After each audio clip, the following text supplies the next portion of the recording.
سبح اسم ربك الأعلى الذي خلق فسوى والذي قدر فهدى والذي أخرج المرعى فجعله غثاء نحوا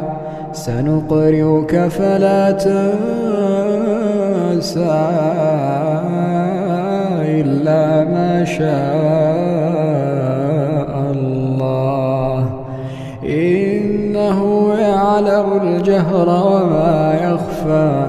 ونيسرك لليسرى فذكر إن نفعت الذكرى سيذكر من يخشى ويتجنبها الأشقى الذي يصلى النار الكبرى ثم لا يموت فيها ولا يحيا قد أفلح من تزكى ذكر اسم ربه فصلى بل تؤثرون الحياة الدنيا والآخرة خير وأبقى إن هذا لفي الصحف الأولى صحف إبراهيم وموسى. أعوذ بالله من الشيطان الرجيم. فآمن له لوط وقال إني مهاجر إلى ربي إنه هو العزيز الحكيم. وقال إني مهاجر إلى ربي إنه هو العزيز الحكيم. ووهبنا له إسحاق ويعقوب وجعلنا في ذريته النبوة والكتاب وآتيناه أجره في الدنيا وإنه في الآخرة لمن الصالحين. ولوطا إذ قال لقومه إنكم لتأتون الفاحشة ما سبقكم بها من أحد من العالمين أئنكم لتأتون الرجال وتقطعون السبيل وتأتون في ناديكم المنكر فما كان جواب قومه إلا أن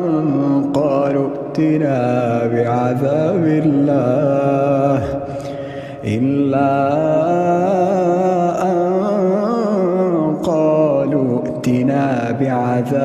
الله ائتنا بعذاب الله إن كنت من الصادقين. قال رب انصرني على القوم المفسدين. ولما جاءت رسلنا إبراهيم بالبشرى قالوا إنا مهلكو أهل هذه القرية إن أهلها كانوا ظالمين. قال إن فيها لوطا قالوا نحن أعلم بمن فيها لننجينه وأهله امرأته كانت من الغابرين قال إن فيها لوطا قالوا نحن أعلم بمن فيها لننجينه وأهله إلا امرأته كانت من الغابرين ولما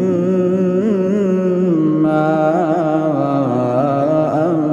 جاءت رسلنا لوطا سيء بهم وضاق بهم ذرعا وقالوا لا تخف ولا تحزن إنا منجوك وأهلك إلا امرأتك كانت من الغابرين إنا منزلون على أهل هذه القرية رجزا من السماء إنا منزلون على أهل هذه القرية رجزا من السماء بما كانوا يفسقون ولقد تركنا منها آية بينة لقوم يعقلون وإلى مدين أخاهم شعيبا فقال يا قوم اعبدوا الله وارجوا اليوم الآخر ولا تعثوا في الأرض مفسدين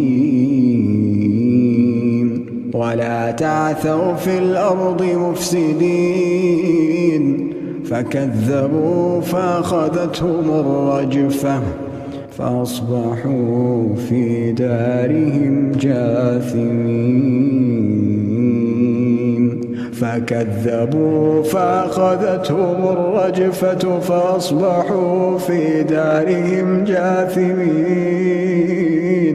عادا وثمود وقد تبين لكم من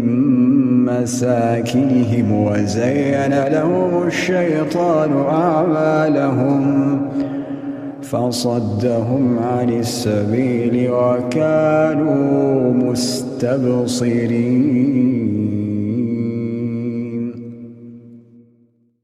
أعوذ بالله من الشيطان الرجيم.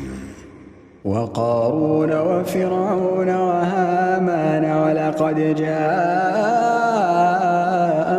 موسى بالبينات فاستكبروا في الأرض وما كانوا سابقين فكلا أخذنا بذنبه فمنهم من أرسلنا عليه حاصبا ومنهم من أخذته الصيحة ومنهم من خسفنا به الأرض ومنهم من أغرقنا وما كان الله ليظلمهم ولكن كانوا أنفسهم يظلمون فكلا أخذنا بذنبه فمنهم من أرسلنا عليه حاصبا ومنهم من أخذته الصيحة ومنهم من خسفنا به الأرض ومنهم من أغرقنا وما كان الله ليظلمهم ولكن كانوا أنفسهم يظلمون مثل الذين اتخذوا من دون الله أولياء كمثل العنكبوت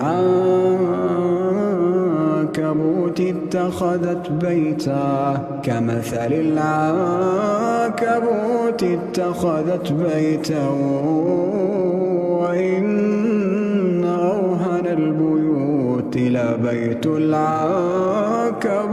لو كانوا يعلمون إن الله يعلم ما يدعون من دونه من شيء وهو العزيز الحكيم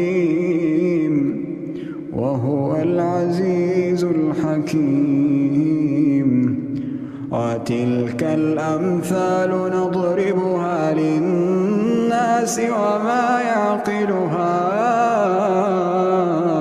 إلا العالمون خلق الله السماوات والأرض بالحق إن في ذلك لآية للمؤمنين أتل ما أوحي إليك من الكتاب وأقم الصلاة إن الصلاة تنهى عن الفحشاء والمنكر ولذكر الله أكبر والله يعلم ما تصنعون أتل ما أوحي إليك من الكتاب وأقم الصلاة إن الصلاة تنهى عن الفحشاء والمنكر ولذكر الله أكبر الله يعلم ما تصنعون ولا تجادلوا أهل الكتاب إلا بالتي هي أحسن إلا الذين ظلموا منهم وقولوا آمنا بالذي أنزل إلينا وأنزل إليكم وإلهنا وإلهكم واحد ونحن له مسلمون وكذلك أنزلنا إليك الكتاب فالذين آتيناهم الكتاب يؤمنون به ومن هؤلاء من يؤمن به وما يجحد بآياتنا إلا الكافرون وما كنت تتلو من قبله من كتاب ولا تخطه بيمينك إذا لارتاب المبطلون بل هو آيات بينات في صدور الذين أوتوا العلم وما يجحد بآياتنا إلا الظالمون وقالوا لولا أنزل عليه آية من ربه قل إنما الآيات عند الله وإنما أنا نذير مبين أولم يكفهم أنا أنزلنا عليك الكتاب يتلى عليهم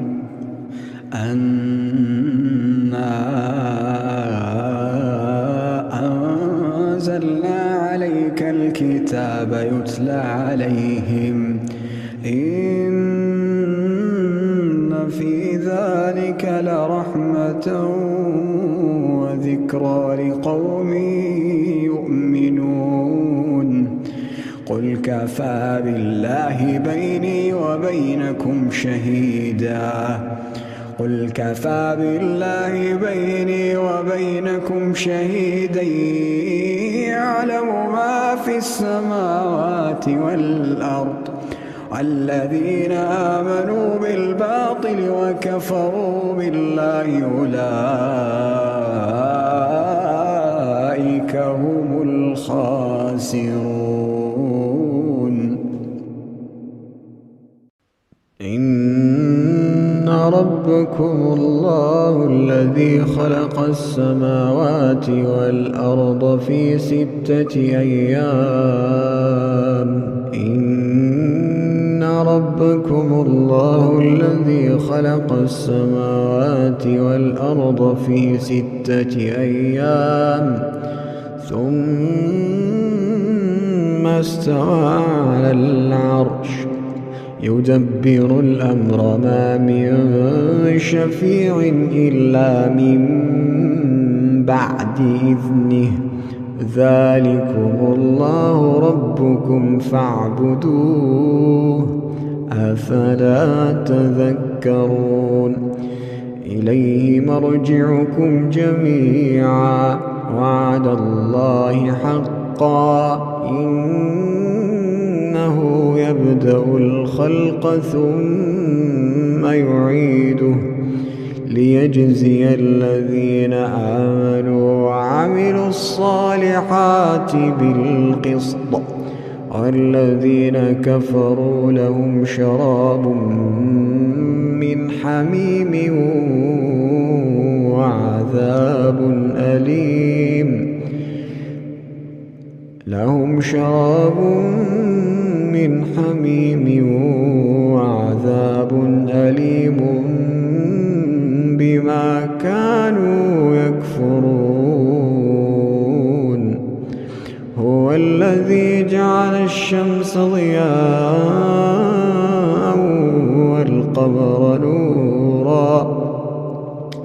وقدره منازل لتعلموا عدد السنين والحساب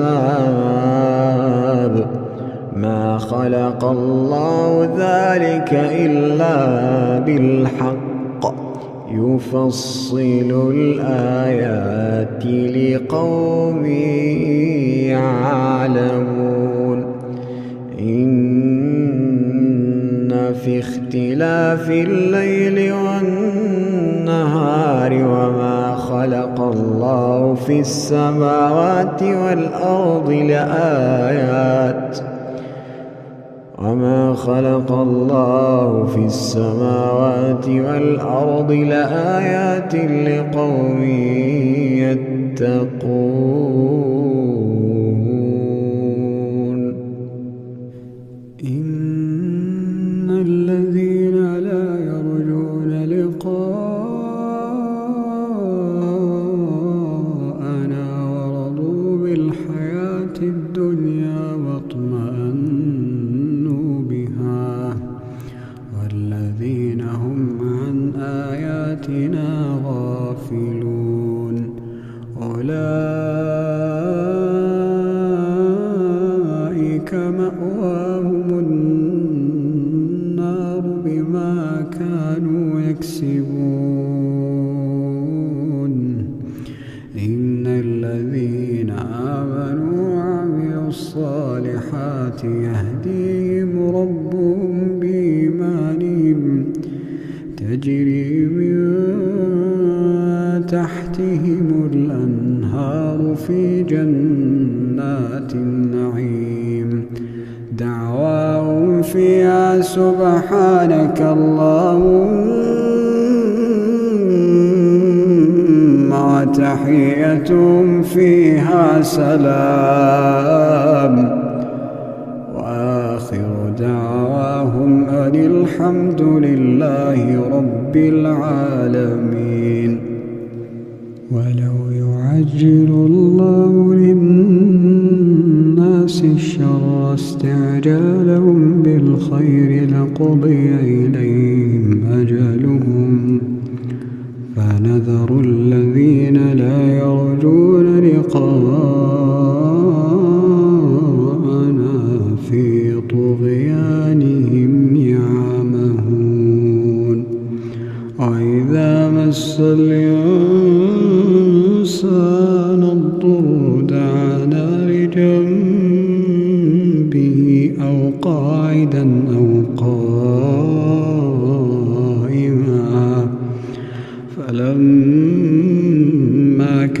كشفنا عنه ضره مر كأن لم يدعنا إلى ضر مسه كذلك زين للمسرفين ما كانوا يعملون ولقد أهلكنا القرون من قبلكم لما ظلموا وجاءتهم رسلهم بالبينات وما كانوا ليؤمنوا كذلك نجزي القوم المجرمين ثم جعلناكم خلائف في الأرض من بعدهم لننظر كيف تعملون وإذا تتلى عليهم آياتنا بينات قال الذين لا يرجون لقاء نأتي بقرآن قال الذين لا يرجون لقاء نأتي بقرآن غير هذا أو بدله قل ما يكون لي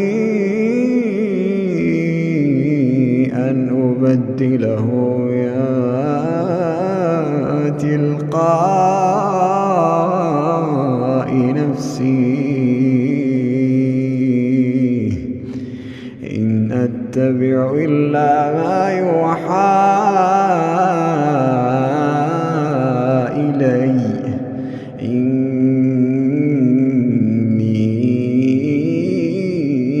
أخاف إن عصيت ربي عذاب يوم عظيم قل لو شاء الله ما تلوته عليكم ولا أدراكم به فقد لبثت فيكم عمرا من قبله أفلا تعقلون فمن أظلم ممن افترى على الله كذبا أو كذب بآياته إنه لا يفلح المجرمون ويعبدون من دون الله ما لا يضرهم ولا ينفعهم ويقولون هؤلاء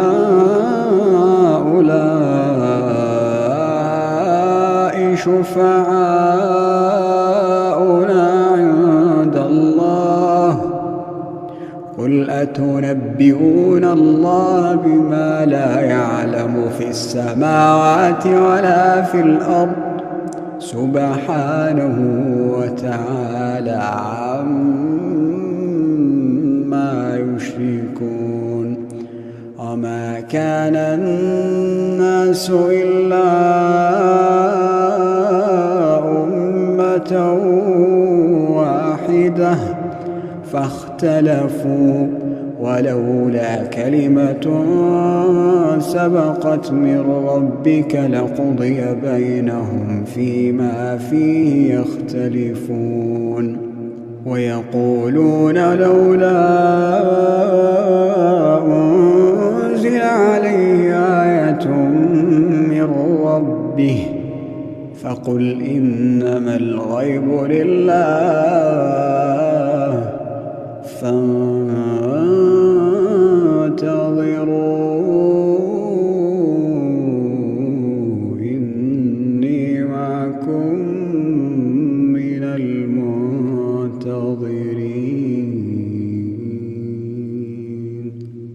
وإذا أذقنا الناس رحمة من بعد ضراء مستهم إذا لهم مكر في آياتنا قل الله أسرع مكرا إن رسلنا يكتبون ما تمكرون هو الذي يسيركم في البر والبحر حتى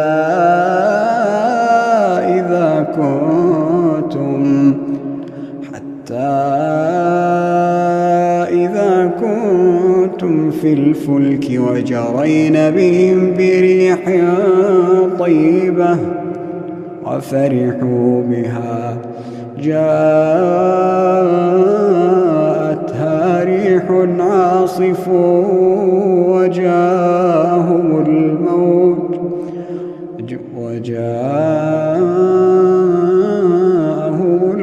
من كل مكان وظنوا أنهم أحيط بهم دعوا الله مخلصين له الدين لئن أنجيتنا من هذه لنكونن من الشاكرين فلما أنجاهم إذا هم يبغون في الأرض بغير الحق يا أيها الناس إنما بغيكم على أنفسكم متاع الحياة الدنيا ثم إلينا مرجعكم فننبئكم بما كنتم تعملون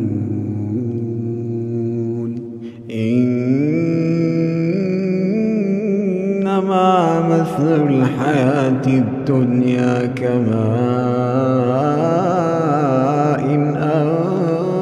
أنزلناه من السماء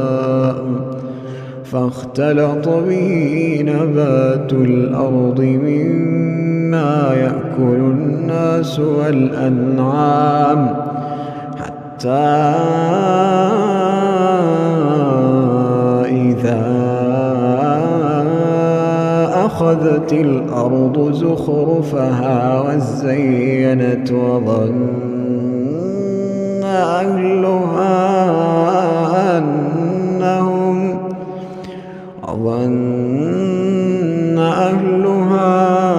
أنهم قادرون عليها